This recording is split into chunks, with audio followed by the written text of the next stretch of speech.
Welcome, everyone. Just gonna let attendees trickle in for a bit, but thank you so much for joining us. We're really excited to get this week started, the very first session,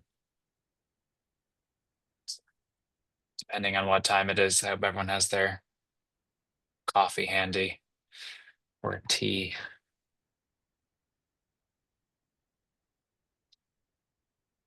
All right, I think we are safe to get going. Um, Thanks so much for joining again. For deadlines and decisions, we are going to discuss a global application timeline for counselors today. And I'm going to introduce our presenters. I am Will Abraham. I'm the regional manager for North America at Goldsmiths University of London, and I'm based in Brooklyn, New York. And I'm joined by my colleague Cora and Kelsey, who will introduce themselves. Hi, everyone. Thanks so much for joining. My name is Cora Morrison, and I'm the Senior Manager for North America at IE University, and I am based in New York City. Kia ora, everyone. My name is Kelsey. I am the Regional Manager for North America at Victoria University of Wellington, regionally based in North Carolina. Thanks for joining us today.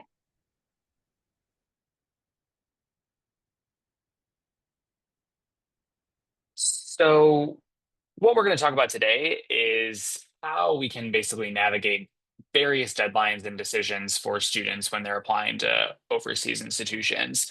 Obviously, if they're looking at the US, the UK, perhaps Spain and New Zealand, we will have a lot of different deadlines, decisions, things to keep track of throughout the year and also throughout their entire high school career. So, really understanding what the admission cycles look like, how decisions are made in each country, system, region, identify where timelines and efforts align, and also uh, where there are conflicts. There might be overlap in how you can form essays or where deadlines might overlap or where they might really conflict, where you have to really help students plan really meticulously how they're going to submit applications on time.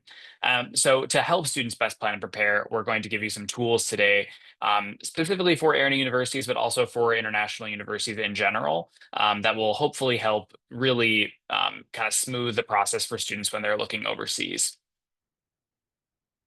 So to that end, we're going to introduce Anna. Anna is applying to colleges in the US, New Zealand, the UK, Spain, and she's also considering other countries as well as she's navigating going abroad. She's also kind of having a lot of confusing deadlines, a lot of different vocabulary, what is a qualification, things like that, and lots of supplemental essays that she's writing, a lot of different application systems, the Common App, UCAS, individual direct applications if she's applying to University of California, but also Ireland. So, all while trying to kind of study for midterms, get her soccer practice in tow, and just navigate being a high school student. So when we're looking for Anna at the UK, luckily here she'll have very transparent and fair admissions. She'll be completing her application for UCAS by January 14th. She'll get her university reply dates. So basically when the university will provide her decision, either in May or June. So that is pretty clear, depending on when she applies. She'll also be able to make an application late. So if she decides to go to the UK later on than other countries, she can still apply for a lot of our courses until June 30th or even until August 31st through what we call clearing. So there's a lot of flexibility there. Admissions is really test score based, so or also GPA based, depending on the university, and also if we have a portfolio or audition or interview requirement. So for a lot of universities, she can apply quite late, even if she doesn't even have test scores. But for certain ones, she'll have to plan really far in advance, Oxbridge or medicine, dentistry, veterinary science in particular. A lot of these are cohort-based admission, these really hard subjects to kind of gain access to, but most courses in the UK are rolling admissions based. So that's also something to consider when she's applying to the UK.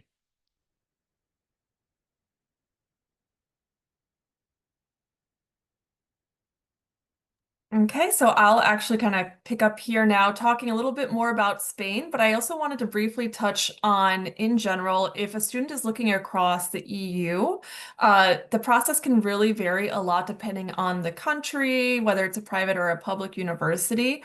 But there are actually many different programs in Europe that are in English. So if a student is curious about attending a European university, they can really choose from a wide range of different countries. So not only Spain, but it could also be, for example, Italy or Germany or many others. Also, many different countries offer English language programs. So it just takes a little bit of research and digging to find out some of those different universities, but we do have some within AIRR-NA. So also just to kind of dive in a little bit more on Spain specifically.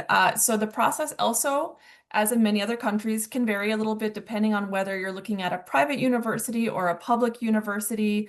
Some universities have their own direct application forms. Some of them are also on Common App. As IE's example, we have both actually.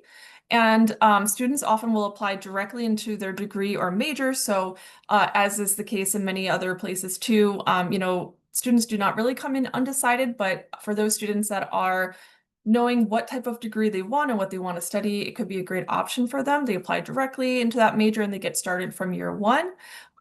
Students can often apply until the end of June. However, it's recommended that they actually apply much earlier. And I know we're going to talk about that a little bit later as well. Some universities can even give reply dates until July 11. And one of the reasons for this is especially they're in Spain, the high schoolers, they actually will sit something, basically it's a college entry test. And those decisions usually will be coming out around July 11th for some universities, some of the big public universities, for example, in Spain. But others may also have rolling admissions. And so that's also the case of IE. So we give out decisions throughout the year, basically pretty quickly as soon as students apply. And so that could also be the case. Admission, it really depends a bit on the university. In many universities in Spain, I do believe that, they kind of look first at things like GPA and test scores, and then they'll look at some other components afterwards. We, of course, do value academics very highly at IE as an example, but we also look at other aspects and have a bit of a process that is maybe a little bit more similar to the US system in some cases, looking at kind of the students' activities and everything like that. I did also want to mention for the Spanish system, any studies that a student does in the US or Canada, for example, in high school will need to be legalized to the Spanish system through something called an homologation process or a UNED process. And for some public universities, more likely or more often, some students need to take something called a selectividad university exam, basically, which is what the Spanish students are taking. So I would say this is a bit more common in public universities, okay? And then also some of those universities may require Spanish language certificates, either before or during their studies, because sometimes also students will have to take some classes in Spanish in certain universities. So that could also basically, it just kind of depends a little bit on the university that they're applying to. Then I'll pass it on. Thanks, Cora. So I'm going to talk a bit now about applying in Oceania. I'm going to apologize for the start. We've got some roofers working on our house today, so sorry if you hear some banging or noises in the background. But when we're looking at Oceania, the biggest thing that we want to consider is really the calendar. So when we're looking at Southern Hemisphere universities, the academic calendar is going to be very different from the US or even the European or UK academic calendar, as seasons are flipped. So typically for most universities, the academic calendar is going to run with the calendar year starting in their fall. So typically you're looking at a February or March start, a second term starting in July. So students will have those two options. There are some exceptions in Australia for universities that do run on a true trimester system. So they'll have a start in January, a start in May, and then a start in September. So students are still able to start on that September timeline they might expect from a US or a European or UK university. But for the most part, students are going to be looking at starting in the February or March after they finish high school. Two big reasons for this. Not every single program allows for a start in the middle of the academic year. Some programs students need to start at the beginning of the academic year to be on track for the program progression. And two, July can just be a really tight timeline for students who are maybe graduating and waiting on final grades in June or July. So typically, to be safe, unless the students have some sort of extenuating circumstances, we typically recommend the students apply for the start of the Oceanic academic year. A few ways around this, because that does mean that they're applying much later, starting much later than some of the other universities. We do encourage early applications. So Victorian University, for example, our admission system is open a year in advance of the start term. So students can apply as early as the winter of their senior year for the February after they graduate, even though that deadline isn't really until the December 1st after they graduate. They've got a really long lead time. Not every university will allow this, but quite a few do. So it's something to check in with the rep, see if it's an option. It gives students time to apply a little bit early, and most of us do rolling admissions. So students will hear a decision within a few weeks. There are also options for deferral. So if the university doesn't have an early application open, what students can do is apply for the earliest upcoming term to get their admissions decision and then defer their admission to the admission term that they'd like to start. Again, not every university will encourage this or accept this option, but it is an option at a lot of our universities, especially because we know we're working with students coming from the US who are working from a very different timeline. In Australia and New Zealand, most of our admissions decision is based entirely on academics and GPA. Very rarely will you have a personal statement, essays, reference letters, extracurriculars required.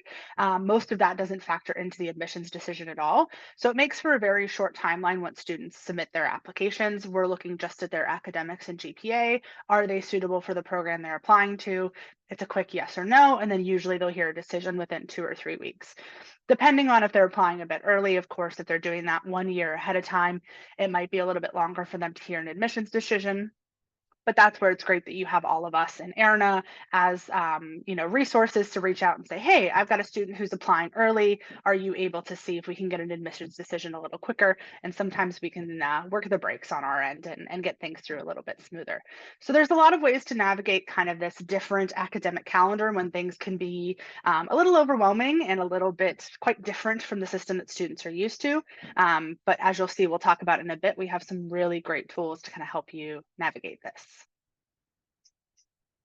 So just some, as we're going into how do you navigate these deadlines, these decisions with all these different kind of international timelines, what are some tips, tricks, common missteps that we see as reps for our university when kind of going through this application system? So the first one is always remembering the date formats can be different. So sometimes this will trip students up and, you'll see I don't know, say it's 1/8/2026, and students don't know that that means August 1st. They think it maybe means January 8th.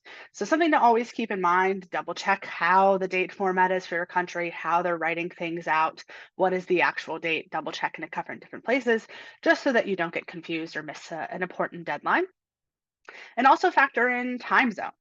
For example, at Victoria University of Wellington, our deadline is December 1st, but we're 16 hours ahead of the US. So December 1st in New Zealand is actually November 31st in the US. So students don't always remember that they need to kind of factor that in. So that's always a big one as well. Just remembering maybe what are those time zones and how does that impact when you actually need to have applications in by. Some tools and things that we think might be helpful is laying out some timelines by country. So if you know your student is applying to, say, for example, the UK, Spain, and New Zealand, what do all of those individual timelines look like? Do they need their final offer to apply for a visa, or can they apply for a visa ahead of time? What does that timeline look like? How long do the visas go? Do they need to pay a deposit? And if so, by when? Do they need to pay their fees or obtain for a visa first? All these different things, just kind of making a list of what do you need to do and what are all the steps along with the application process, but along with everything else after that, should they start making their decision and choose a university. A few tips and tricks that we've seen in the world that we know that counselors have used before. One we'll talk about in a bit, the AIRR-NA cross-border checklist, which will be a really great tool to kind of help you start creating a deadline and a start date calendar to keep all of the AIRR-NA deadlines in order. We've also heard that students have made double deposits. That's something that some schools maybe will recommend, some not. It's a little bit kind of up in the air, but it is something that students do. So we encourage students and counselors to look into what double deposits are, how that may help you, if it might be part of your system, and check with your university if that's something that they encourage you to do or not when you're looking at all of these different timelines. And I'll pass it to Cora for a little bit of an interactive session. Yes, and so I think that everyone should have access to the either Q&A or the chat, I believe. So basically, we'd also like to hear from you a little bit. We are going to jump into a couple of tools that we think could be useful, but we also know that we have a wide range of knowledge and experience here inside the chat right now and, joining the session. So we also were kind of curious to hear from you all. What are some of your best practices? Are there any references or tools, resources that you use the most right now when you are advising students? If you are open to sharing, because we thought that that could also be something that is useful. Maybe we can do a little bit of a sharing session for all. And then also, if there are certain parts of the application that you find commonly kind of is difficult for either you or for students to understand, we could also maybe talk a little bit more in depth about those too.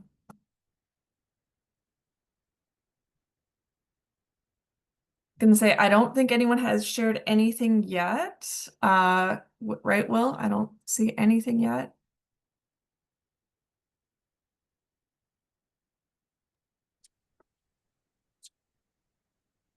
No. I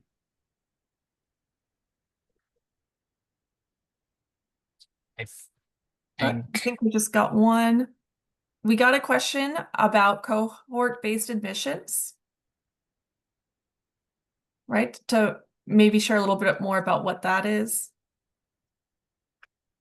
Yes, the UK. So yeah, what that was a reference to was basically if there is such a program like a fine art degree or perhaps a really uh, sort of competitive STEM degree, medicine, things like that, that the university will look at the entire cohort. So after the either equal consideration deadline or the deadline for Oxbridge or medicine, dentistry, veterinary science, and look at the entire cohort of applications they receive, and then pick the best applicants to then move on to interview stage or shortlisting, long listing, things like that.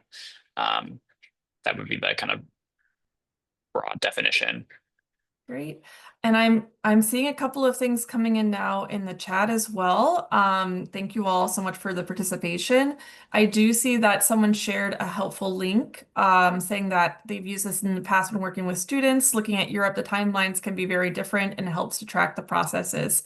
So thank you very much for sharing the link. Will, do you know if it's possible for us to share this with all of the viewers here? I don't think I have access to. So I'm not sure if that's a possibility, but in the meantime, I think also I see, can. okay,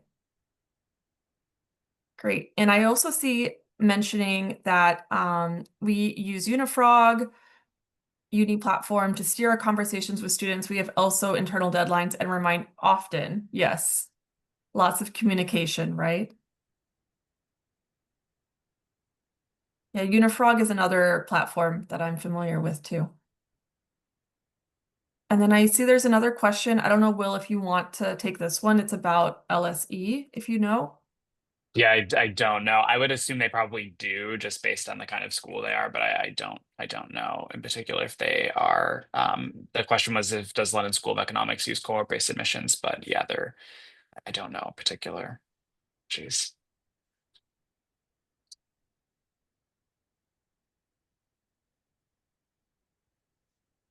Okay. And then another one here in the chat I see Find it helpful to put an international option of the first long list of colleges that I recommend, even though the deadline is often after an earlier US deadline. I want them to know that I see them as a global thinker. When do you want us to introduce you to a student?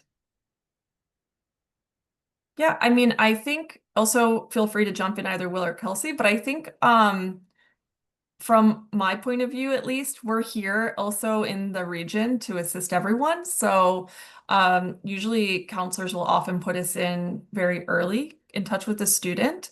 Um, and yeah, I mean, like also it was mentioned before, we do often have our applications open, a year before for many universities. So yeah, even at that very first kind of point, I think is totally okay to start introducing us if you think it makes sense. Also, because we do a lot of local events and everything, and that way they can get to meet us and to meet others that are also applying and everything.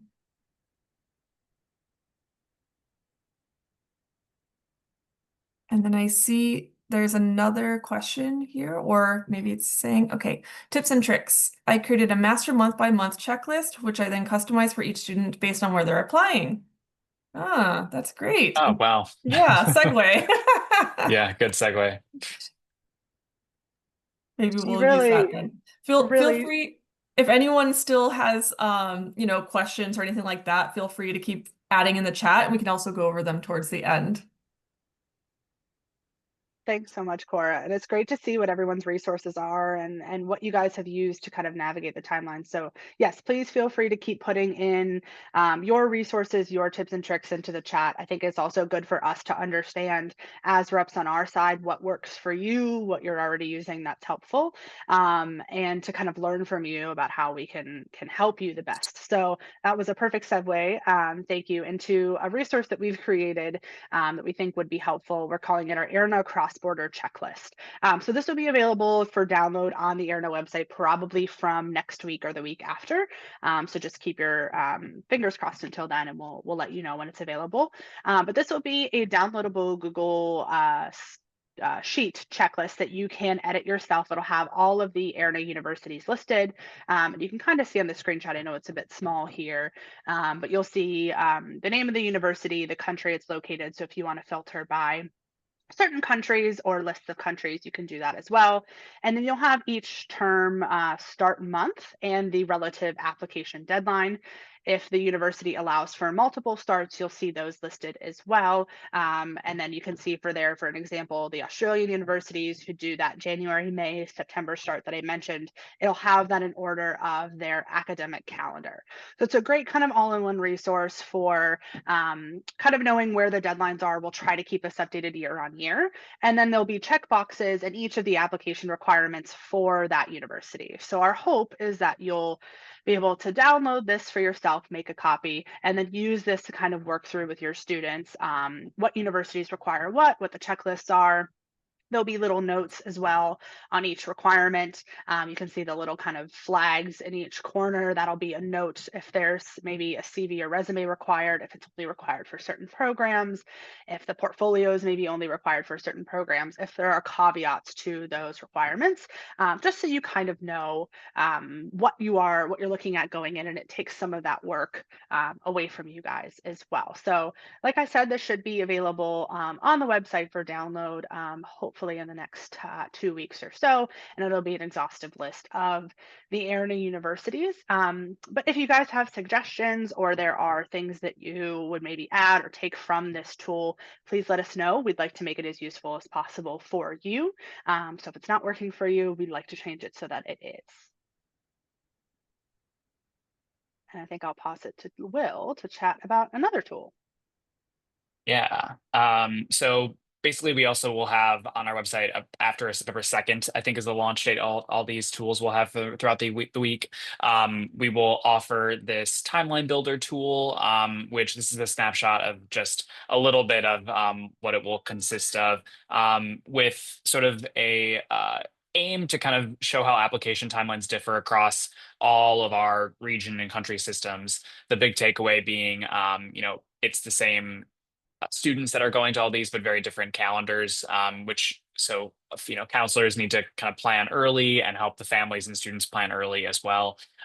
So The ninth and 10th grade sort of piece is going to be very focused on research, how to build your GPA joint activities, plan for different standardized tests that you'll be taking in junior year and also in senior year, focusing on how your AP or IB or general honors courses and other kind of courses you can take will align with the subjects that you might be studying in 3-year degrees if you're exploring 3-year degree programs.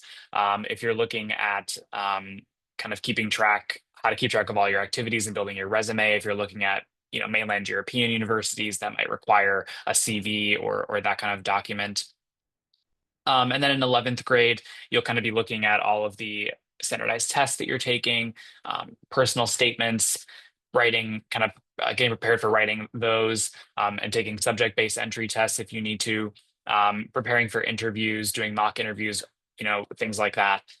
Any extra requirements you might need for art portfolios or auditions or medicine, dentistry, veterinary science entrance, all these sort of things you need to consider depending on what you're looking to study.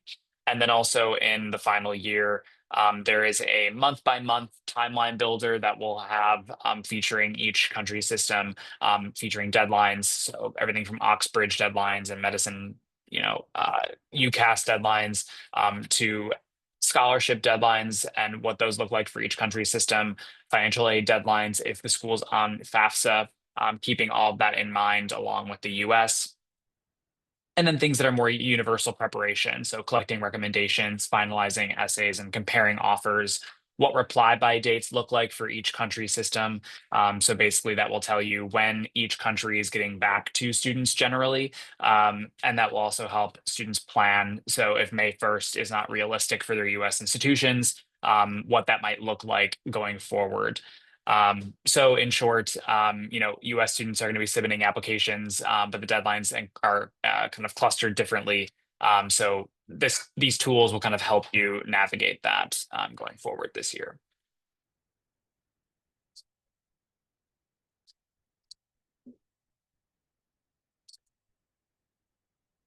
And we essentially have a sort of sample use of the checklist that we've offered.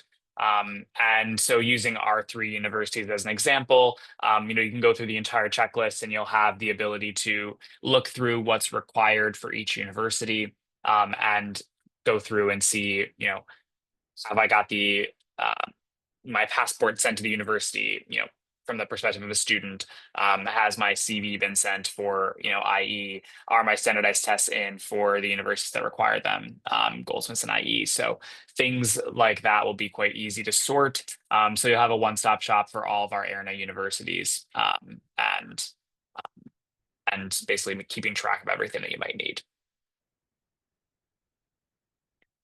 So Anna is fully prepared. And on our website, so in addition to the timeline builder tool and the cross-border checklist, which we'll have access to after September 2nd, we also have our, as always, our standardized testing policies by institution, and we actually still do have open applications, technically for a lot of universities internationally, funny enough. And then also keep in mind all of our counselor tours and our programs, things like that. That is our practical tools and resources for you. And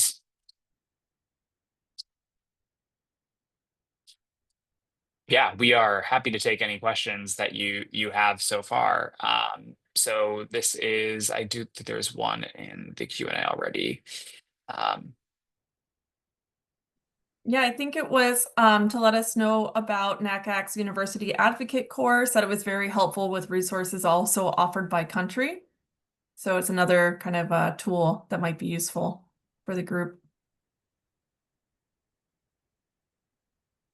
And we did get a question about similar tools and timeline builders for postgraduate programs.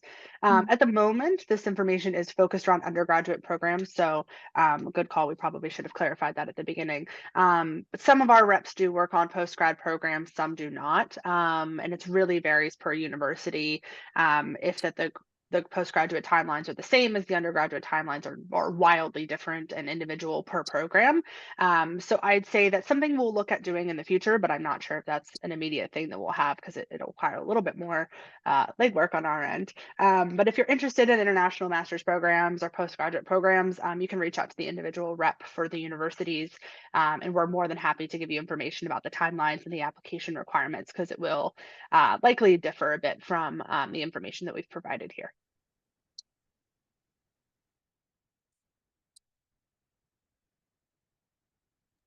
I think we didn't mention it out loud, so I'm gonna quickly mention it too, so everyone has it. But I know that someone also mentioned in terms of resources, international AC, and organizations such as HECA and IECA for learning about international education as well.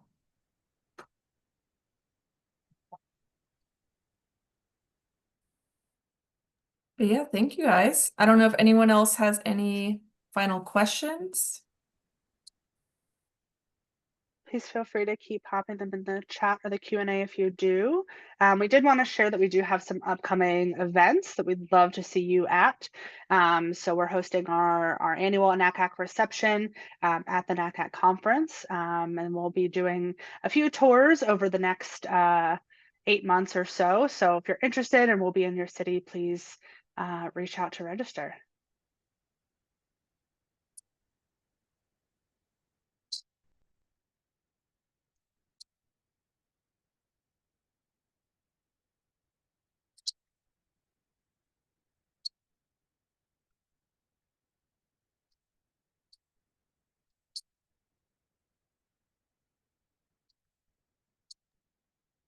All right. I don't think anyone has shared any other questions so far. If you do have any final thoughts, please feel free to share.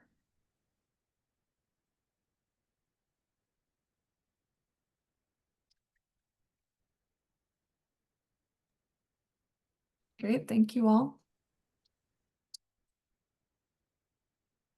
Great. Well, I guess we will give you some time back for before the next session. You can have some lunch and a bathroom break before we get started in the next few. Thank you all.